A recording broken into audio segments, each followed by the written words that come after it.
ആപ്പിളും കടിച്ചു പെട്ടി എടുത്തുകൊണ്ട് എല്ലാവരോടും ബൈ ബൈ പറഞ്ഞ് ബിഗ് ബോസിനോട് താങ്ക് യു പറഞ്ഞ് പുള്ളി പുറത്തു പോയി. എന്തായാലും സായി ഇത്രയും നാളും നിൽക്കാൻ പറ്റി. അതിനേക്കാളും നല്ല രീതിയിൽ ഗെയിം കളിച്ചവരൊക്കെ നേരത്തെ തന്നെ പുറത്തു പോയി. അതുപോലെ തന്നെ സായിക്ക് ചില ഹെൽത്ത് ഇഷ്യൂസൊക്കെ എനിക്കൊന്ന് ബാക്ക് പെയിൻ, അതുകൊണ്ട് പുള്ളിക്ക് ലൈറ്റ് ആയിട്ടുള്ള ഗെയിമൊക്കെ കളിക്കാൻ പറ്റിയുള്ളൂ. ഇത്രയും നാളും പാവമായിട്ട് നിന്ന സായി പെട്ടെന്ന് പണപ്പെട്ടി എടുത്ത് കഴിഞ്ഞപ്പോഴത്തേനും പഴയ ആ ഒരു സീക്രട്ട് ഏജന്റ് എന്നുള്ള ആ ഒരു വ്യക്തിത്വത്തിലേക്ക് വന്നത് നമുക്ക് കറക്റ്റായിട്ട് മുഖത്ത് കാണാമായിരുന്നു.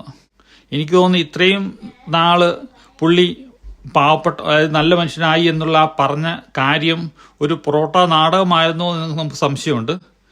ഏതായാലും പുള്ളി നോക്കുമ്പോഴത്തേനും ഇത്രയും നാളും നിന്ന പൈസ കിട്ടും, അതുകൂടാതെ 5 ലക്ഷം ഏതായാലും പുള്ളിക്കറിയാൻ കപ്പ് കിട്ടുമായിരുന്നു. പിന്നെ ഒരാഴ്ച നിന്നിട്ട് വലിയ മിച്ചു കിട്ടപ്പോരൊന്നും ഇനി വരാനില്ല.